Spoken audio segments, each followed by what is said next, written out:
Muy buenas noches y bienvenidos un día más a Cita Previa, su programa de salud. Hoy hablaremos sobre un trastorno del sueño conocido como terrores nocturnos, también de la generación boomerang y de por qué no hay que tener miedo a ir al dentista. Comenzamos.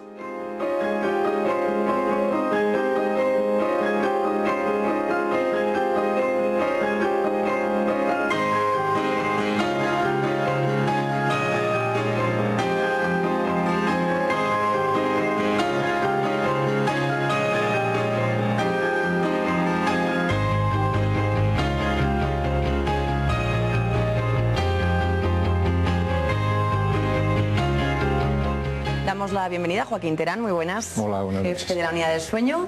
Hoy vamos a hablar de un trastorno algo menos conocido que otros como igual la apnea del sueño. Hablamos de los terrores nocturnos. ¿En qué consistiría esta patología? Me vas a permitir que haga una pequeña matización previa, ¿no? Por supuesto. Porque para entenderlo deberíamos de explicar muy brevemente que el sueño es un periodo de nuestra vida que se organiza en diferentes fases, ¿no? Se comporta como una escalera. Cuando empezamos a dormir vamos profundizando en fases. Sí, las fases REM que se conocen. Sí, hay unas fases que son fases de sueño no REM y otras fases, una fase que es la fase sueño REM de movimientos oculares, que es donde se produce la ensoñación, ¿no? Por lo tanto, entender que estas fases funcionan, sirven para diferenciar lo que nosotros llamamos parasomnias, y que incluye terrores nocturnos, incluye sonambulismo, incluye pesadillas, ¿no? Y nos permite diferenciarlas y transmitirle a la gente una forma fácil de entenderlo, ¿no? Entonces el terror nocturno es un trastorno de sueño que padecen fundamentalmente los niños de corta edad, hasta los 3 años. No es una cosa muy frecuente, hay que diferenciarlo muy bien de las pesadillas. En el terror nocturno no hay sueño real, no se está produciendo un sueño, de hecho los niños que tienen un terror nocturno se despiertan con un estado de agitación, sudorosos, taquicárdicos, muy nerviosos, y obedece no a una cosa que están ensoñando o soñando, sino a un proceso cerebral que no está completamente maduro, que hace que te despiertes con esta situación, digamos, de nerviosismo y ansiedad importante, y que se produce en la transición de una fase de sueño a otra, ¿no? Por la definición que haces, es muy parecido a una pesadilla o una pesadilla. ¿Qué diferencia habría si es que la hay? La pesadilla podríamos decir que es un mal sueño, mientras un niño, que suelen también tener pesadillas pero con más frecuencia, recuerda perfectamente lo que le estaba pasando, se despierta y recuerda, porque se produce ese trastorno en la fase de sueño REM, que es en la que se está produciendo la ensoñación. En el terror nocturno no hay recuerdo de nada, es decir, es un proceso de despertar que se produce porque no hay una maduración completa del sistema nervioso central, y el paso de una fase de sueño a otra, es decir, el cambio en el control del sistema nervioso central, todavía no está maduro, y el niño no recordará nada de eso que le ha pasado en un terror nocturno, mientras que en una pesadilla sí. ¿Y cada cuánto suelen darse esos terrores nocturnos? ¿Se pasa todas las noches varias veces o es más prolongado? Hay una diferencia también que sirve para distinguirlo. Una es que no lo recuerdan, la otra que lo diferencia es el momento en que aparecen en la noche.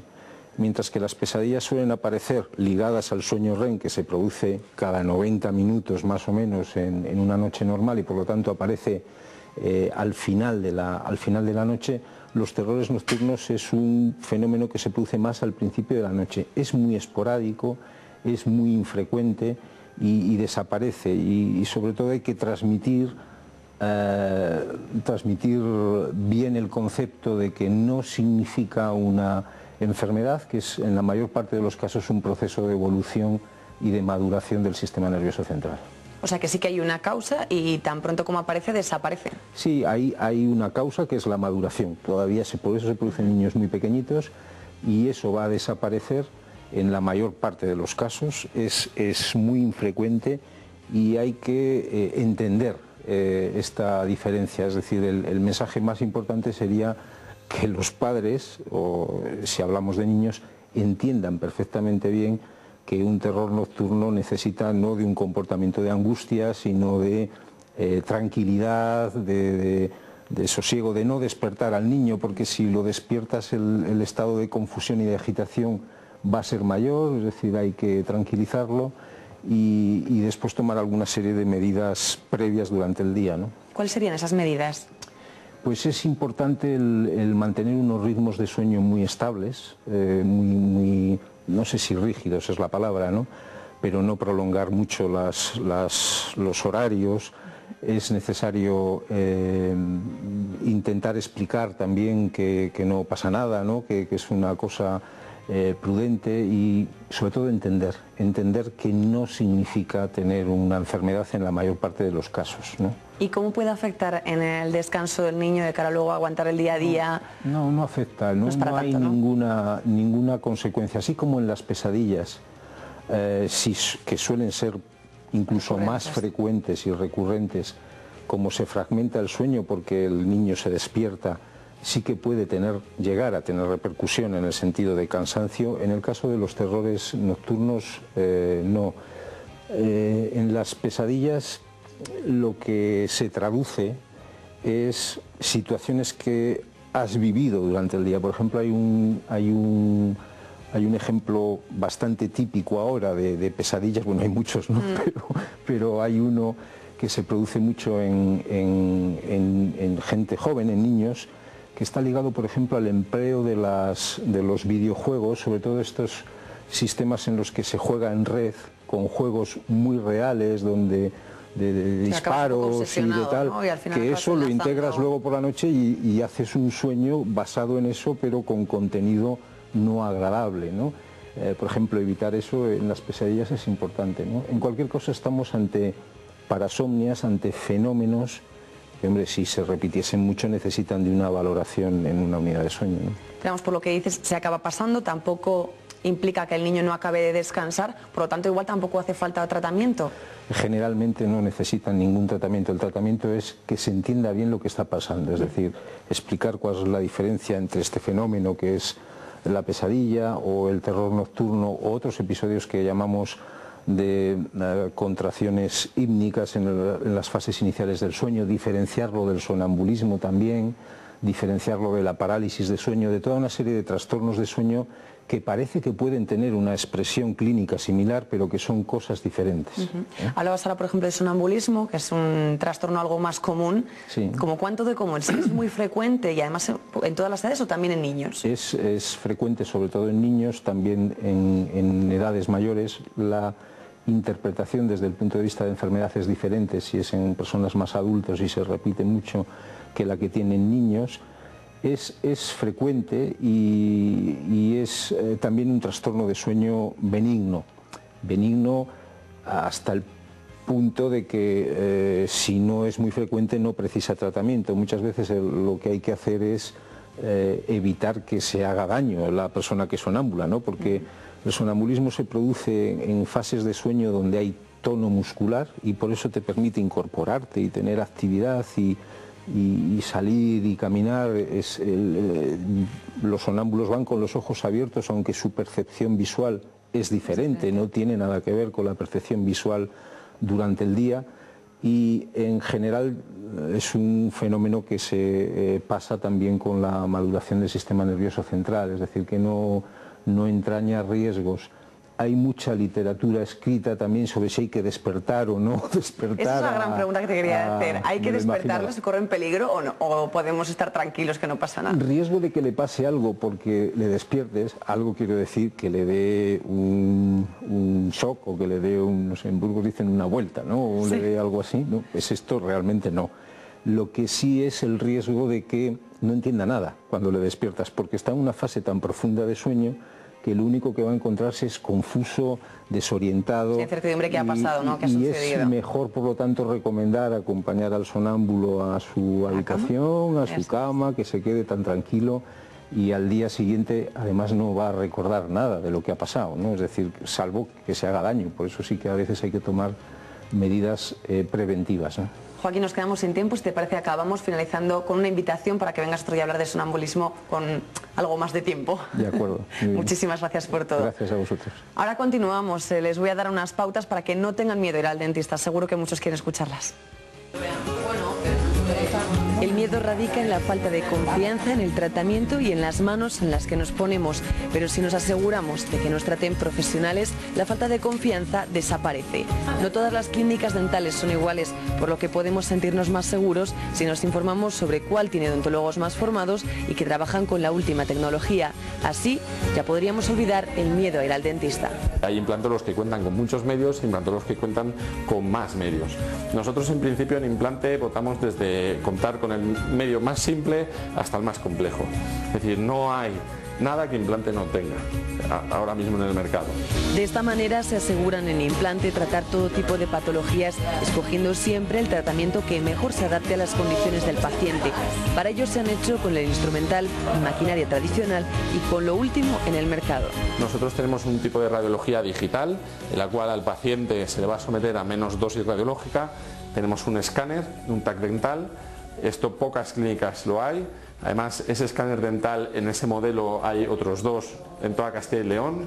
Y luego, pues bueno, contamos con una serie de instrumental y contamos con un anestesista que nos proporciona las sedaciones. Contamos con un tipo de instrumental quirúrgico muy complejo que nos permite colocar desde el implante más sencillo hasta el más complicado, ¿no?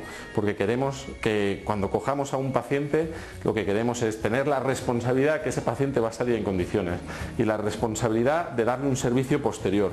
Por lo tanto, queremos tratarle desde todo tipo de abanico de posibilidades que existen en la implantología de la mejor forma posible y de la manera más adecuada, ¿no? El miedo desaparece tan pronto como comprendemos que con estos avances las intervenciones son menos invasivas y por tanto menos dolorosas. Así el proceso de recuperación también es más llevadero y más corto.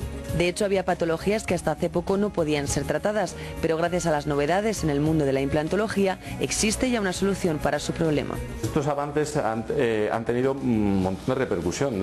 Hay pacientes que han sido tratados por otros compañeros que les han fracasado todo el tratamiento y nosotros no hemos podido resolver.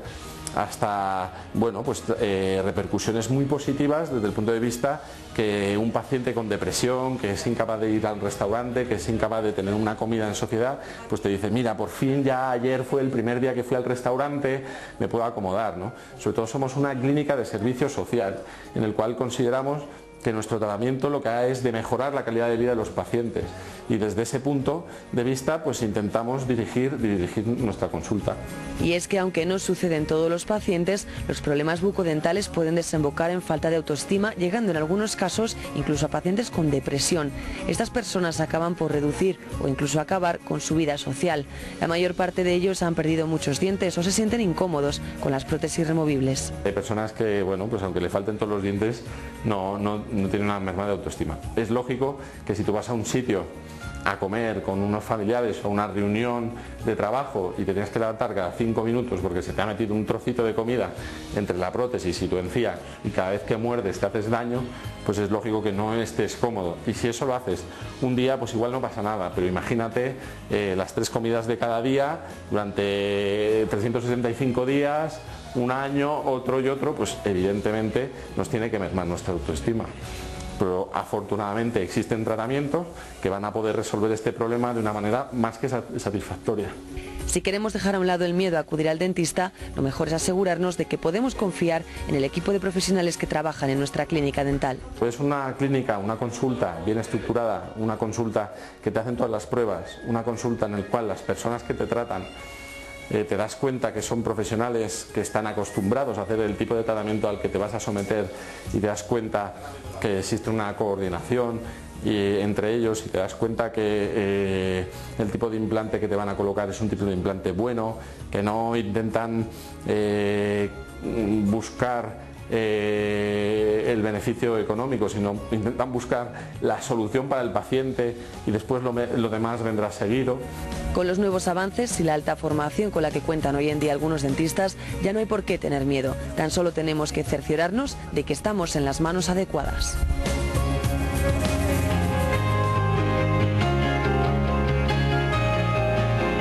Vuelve a nuestro plato Jesús de la Gándara, muy buenas. Hola, buenas tardes. Encantados de que vuelvas a Cita Previa. Muy bien, gracias por invitarme. No sería la primera vez y además siempre acabamos muy contentos, que te explicas muy bien. Vale, eres muy cercano, está Jesús. Jesús, hoy te quería preguntar, ¿qué es Boomerang Kids? Es un término inglés, pero bueno, que se está un poco generalizando por un poco todo, ¿no? La crisis es una de las grandes causantes. Es esto, ¿no? Los jóvenes que tienen que volver a su casa después de haber pasado por una época de independencia laboral o económica y desgraciadamente pues tienen que regresar. ¿Cómo deben afrontar? Yo soy un Boomerang Kids, ¿no? Yo soy un Boomerang Kids también. Me fui a estudiar, luego volví, fui otra vez a trabajar, luego volví. Esa es la autoridad por la que podemos hablar, por la experiencia propia, porque realmente desde el punto de vista psiquiátrico no es un problema, ¿no? Avancemos ya al tema porque no lo percibimos en psiquiatría, en salud mental como un problema, sino como una circunstancia estresante para las personas que sí que conviene abordar. Precisamente, ¿por qué es tan estresante para una persona tener que volver a casa de los padres? Por dos palabras, control y autonomía. Lo que hace que las personas maduremos y llegamos a ser felices y tener bienestar psicológico y social es la sensación de que controlamos nuestra vida, somos los que controlamos nuestra vida y tenemos autonomía, capacidad para obrar y decidir sobre las cosas. Claro, esas dos palabras son contrarias al concepto de boomerang. Una persona que vuelve a casa siente que ha perdido el control y sus padres también tienen un conflicto de controles. ¿Quién controla ahora la vida? Esa madre generosa que hace que de alguna manera se sienta muy bien al principio ese hijo pródigo que ha vuelto a casa, pero que después poco a poco le va sometiendo a una especie de presión constante acerca de las normas, del estilo de vida, etcétera. O es peor para ese hijo o esa hija que ha vuelto a casa y que de repente siente que ha perdido el control sobre su vida, sobre esa cosa que algunas personas llaman libertad, pero que es mucho más concreto, que es la autonomía, la capacidad de decisión, ¿no? O sea que en realidad el miedo está en perder esa autonomía que hemos ganado, esa también libertad, ¿no? De valernos por nosotros mismos. ¿Ese es el problema? Mucho más la autonomía que la libertad. Quiere decir que lo que importa realmente es ser autónomo, no tanto como ser libre, porque al fin y al cabo, no sé, yo cuando volví a mi casa después de estudiar fuera tenía libertad, o mi hijo cuando vuelva, si es que tiene que regresar, que Dios no lo quiera. Pero tenías una dependencia, ¿no? Claro, la pérdida de autonomía significa riesgo para el equilibrio, para el bienestar, para el desarrollo de la persona. Y el elemento fundamental de la autonomía es el control, yo soy el que controlo. Y esas dos palabras, el cerebro humano no es capaz de tener a la vez en la cabeza control e intranquilidad, control y ansiedad, control y depresión, ¿no? Cuando uno controla su vida, es dueño de su vida, se siente bien, se siente dueño de sus actos, de sus decisiones, de que lo que está haciendo sirve para algo y va a tener trascendencia. Y claro, lo que ocurre con estos jóvenes es lo contrario, los conceptos de autocontrol, trascendencia, responsabilidad sobre la propia vida, etc. Es una gran desgracia que suceda. Es un retroceso en un proceso de maduración psicológico y social que es necesario para las personas. Por eso estamos hablando de ello. Pero Jesús, los que hemos sido Boomerang Kids sabemos que aquí no se acaba el mundo. No. ¿Qué pautas hay que seguir para que esa convivencia sea buena y que incluso uno no acabe ni deprimiéndose nada, que aquí no se acaba el mundo, que hay que tirar para adelante, sí, ¿no? ¿Cómo se dice? Es complicado. Me entran ganas de responderte con lo que yo hacía, que era aislarme en una zona muy esquinada del piso donde vivíamos. ¿Y eso es lo recomendable? No. Ah, vale, que me estaba asustando. No, pero, digo, me suena un poco raro para la convivencia. Claro, pero eso era muy útil porque evitaba tensiones y era como si estuviera allí rodeado de una especie de espacio personal donde era yo el que controlaba. En fin, este concepto de mi espacio a la vez que convivo, pues es lo que hay que hacer. Pero convivir significa una cosa solo, muy sencilla, que yo sí que la recomendaría. Convivir significa comer con. Es decir, que por un lado habría que favorecer la autonomía, es decir, tener un espacio de libertad y un espacio personal, y por otro lado la convivencia, que significa, por ejemplo, organizar bien los sistemas de comida, que son las horas de encuentro, y que las comidas no fueran nada más que espacios para compartir, para charlar, etcétera, y no es para discutir o para escuchar el teléfono o la radio, ¿no? Por lo tanto, yo creo que combinar espacios de libertad, autonomía y convivencia es lo que permitiría una coexistencia, que es vivir en el mismo sitio, en la misma casa, adecuada. Con eso, más o menos, podríamos salir adelante. Desde luego ese es el truco que personalmente a mí me sirvió y impidió que tuviera discusiones o tensiones con mis padres y que acabase mis estudios y mi desarrollo personal de forma adecuada. Y para los padres no es difícil no controlar lo que hace, porque igual tendemos a, como ha vuelto a casa, no tratarle como adulto y ya es un adulto. Claro, los padres necesitan control para sentirse seguros, es igual. Visto desde el lado contrario, una madre, un padre necesita tener sensación de control sobre lo que hacen sus hijos para ellos sentirse seguros. Claro, los padres pensamos, si no controlo le va a suceder algo a mi hijo, no va a tener futuro, a lo mejor quizá va a perder oportunidades, etc. Este es un sentimiento paternal, maternal perfectamente lícito y muy fácil de entender, pero no muy útil. Claro, de tal manera que cuando yo pienso en mis hijos y pienso, les tengo que decir que hagan tal cosa, hay una especie de gusanito por dentro que me está diciendo cállate, cállate, cállate, porque ya son suficientemente mayores como para tener su propia autonomía. Libertad, responsabilidad igual a autonomía. Libertad más responsabilidad igual a autonomía. Y esto te lo tienes que estar diciendo constantemente. ¿Sería recomendable igual sentarse y marcar unas pautas de comportamiento? Sí, porque, pero es claro, poco no es lo mismo cuando uno es niño y el rol cambia, ¿no? Entonces igual Sí. para no tender a caer en el rol pasado, igual conviene... Pero es poco realista. Poco realista, ¿no? Poco realista. Es decir, que esto a veces lo hacemos, ¿no? Cuando algunas veces con algunas familias, que hay mucho conflicto entre padres e hijos y que nos visitan, nos traen a sus hijos que les dan mucha guerra, entonces realmente vemos que no tienen enfermedades, pero que son problemáticos. Entonces sentamos a las familias y les decimos, vamos a hacer pautas de relación. Bueno, hacerlas es fácil, escribirlas, incluso llegar a acuerdos. Llevarlas a cabo es más complicado, ¿verdad? Llevarlas a cabo tampoco, mantenerlas, sostenerlas en el tiempo. Eso es muy difícil. Entonces, yo creo que eso es poco realista. Yo creo que solo hay una posibilidad, que es favorecer la autonomía y el control independiente de cada persona y hacerlo convivir, eso con la autonomía y el control independiente de los demás. Esto, que es abstracto, las personas lo podemos bajar a lo concreto, teniendo espacios físicos, psíquicos, temporales, etcétera, de autonomía y convivencias compartidas, como hemos dicho, ¿no? Pues la comida o determinadas aficiones o lugares de encuentro para la charla, para el diálogo y poner pautas solo sobre una cosa, solo sobre una cosa. ¿Sobre qué? Discusiones. Vamos a hablar sin discutir. Ah, mira, eso es una buena norma. Primera norma, hoy vamos a hablar, pero no se admiten discusiones. Aunque haya contrariedades, aunque haya contradicciones, aunque tú opines lo tuyo y yo lo mío y sean contrarios. Pero vamos a pactar no discusión. Primero vamos a pactarlo. Vamos a hablar y aunque nos enfademos, no vamos a discutir. ¿Esa falta de autonomía, Jesús, de los Boomerang Kids puede desembocar en algún tipo de depresión o de problema de autoestima? No lo vemos, realmente no lo vemos en la clínica. Es decir, que si ahora miramos, no sé, las 10.000 últimas visitas del servicio de psiquiatría, no vamos a ver esto. Lo que pasa es que hay muchísima gente ahora mismo que está sufriendo problemas de ansiedad, problemas de tristeza, problemas que no llegan a ser depresiones, pero que están ahí en los límites, ¿no? Que son, quizá no son enfermedades, pero sí implican sufrimiento, mucho sufrimiento. Y ese sufrimiento acumulado, si no se resuelve, entonces sí que es malo, acaba siendo por un problema de salud mental. Por lo tanto, cuando una persona está sufriendo, lleva mucho tiempo sufriendo, angustia, tristeza, apatía, desesperanza, por decirlo así, el síndrome del tumbao, ¿verdad? Yo creo que lo que más caracteriza a estos jóvenes que vuelven a casa y que no tienen un futuro, que sienten que no tienen, es que están horizontales. Y eso hay que evitarlo. Es un poco perder los objetivos, ¿no? Al perder claro. los objetivos, perder los sueños y te quedas un poco... Sí, estás como plano, horizontal. Horizontal metafóricamente y también, de hecho, porque acaban tumbados en el sofá o en la cama, ¿no? Y entonces esto es un problema. Hay que levantarse, hacer ejercicio físico, relacionarse con otras personas, tener actividades programadas, programártelas, ¿no? Es decir, bueno, aunque no me apetezca... Una rutina, ¿verdad? Claro. La rutina no nos gusta, pero al final es necesaria. No, las rutinas son muy buenas siempre y cuando sean autónomas, sean mis rutinas. Jesús, muchísimas gracias por animarnos. Pues yo creo que además tenemos motivos para hacerlo, porque sin duda tenemos un futuro mucho mejor que el presente y que el pasado. Mira, esa sí que es una reflexión que me gusta mucho. Claro. A ver si nos la aplicamos un poco. Muchas gracias, Jesús. Gracias a vosotros.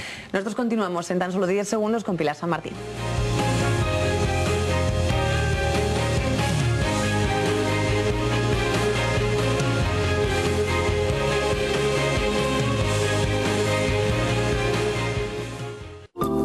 Si para ti calidad de vida es poder comer unas nueces, masticar un chicle, sonreír sin complejos o no acabar el día con tus dientes en un vaso, definitivamente necesitas el mejor especialista en implantes dentales. Implante, el primer instituto dental avanzado de Burgos, en la Plaza Mayor. Implante, definitivamente.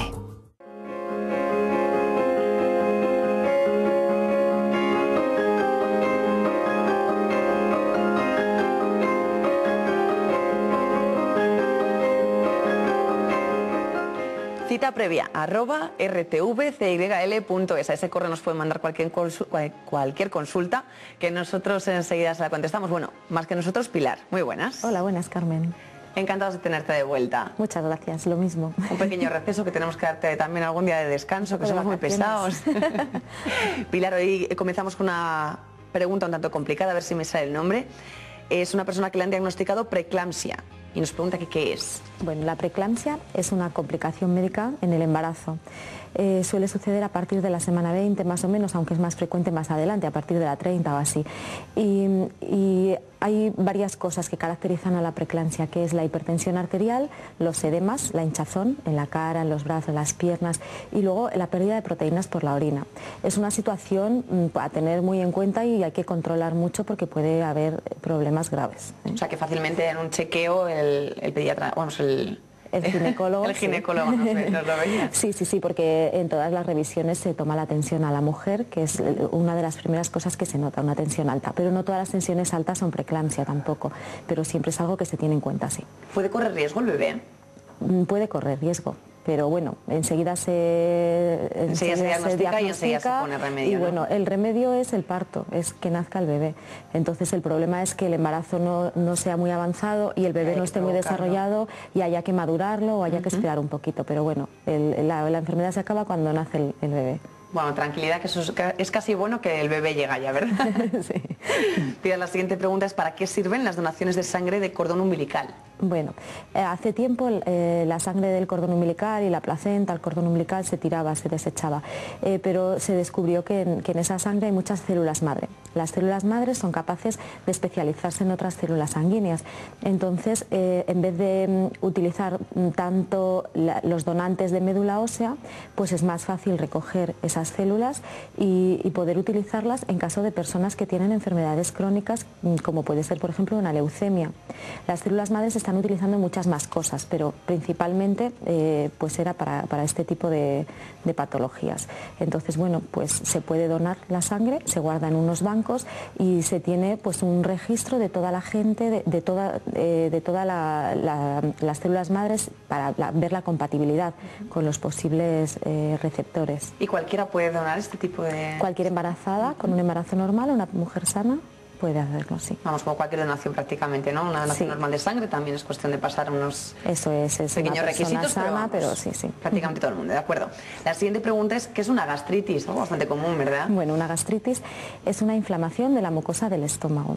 Normalmente es un diagnóstico que se hace por endoscopia. Hay que verlo, coger una muestra para ver que eso está inflamado, está la mucosa más enrojecida, más inflamada, y puede dar problemas de sensación de estómago lleno, de acidez, de dolor en el epigastro, en la zona justo aquí. Bueno, esos suelen ser más o menos los síntomas. Nada por lo que preocuparse tampoco, ¿no? No suele ser nada grave. Vale, bueno, Pilar, vamos a recordar brevemente que si quieren volver a ver el programa porque quieren repasar alguna respuesta de las que das o por volver a ver una de las entrevistas que hemos hecho anteriormente, pueden hacerlo en nuestro canal de YouTube. Y si tienen alguna pregunta, ya saben, a cita previa @rtvcyl.es o a través de Facebook y de Twitter. Era ya la última pregunta, no te molestamos más. ¿En qué consiste una operación de vegetaciones? Bueno, las vegetaciones son un tejido linfoide, unas amígdalas, las amígdalas laríngeas, que están situadas justo detrás donde acaban las fosas nasales y encima de la laringe. Entonces en los niños es frecuente que sean un poco más grandes de lo normal, más desarrolladas. En algunos niños dan problemas, se inflaman demasiado y tapan la zona para que pase el aire. Entonces dejan de respirar por la nariz y lo hacen por la boca, respiran por la boca porque esa zona está tapada. Una operación de vegetaciones consistiría en quitar ese tejido para despejar la zona y que puedan respirar mejor. No solamente es por respirar o no, hay niños que roncan, otros niños que tienen infecciones respiratorias recurrentes debido a eso, otitis, bronquitis, entonces a veces eso también les ayuda a mejorar todo lo demás. Pilar, ¿qué te parece si vamos avanzando a nuestros espectadores, que ayer estuvimos en Nueva Vida y que tenéis novedades, ¿verdad? Tenemos novedades, sí. Qué contenta lo dices, además. Tenemos novedades. Tenemos un nuevo aparato para trabajar con fisioterapia y es un aparato de diatermia que da muy buenos resultados con el dolor, con las lesiones deportivas y con la rehabilitación del suelo pélvico, y vamos a hacer unas jornadas de puertas abiertas para que el que quiera venga a probarlo. Y les voy a decir más, yo lo probé ayer y uno se queda estupendamente. La verdad es que va muy bien, sí. ¿Ya lo has probado tú también entonces? Yo también. Genial. Pilar, pues así ya lo dejamos por hoy. Muy ya bien. nos vemos la semana que viene. Muchas gracias, como siempre. Nada, a ti. A todos ustedes lo mismo, que pasen una buena semana y les esperamos el próximo jueves.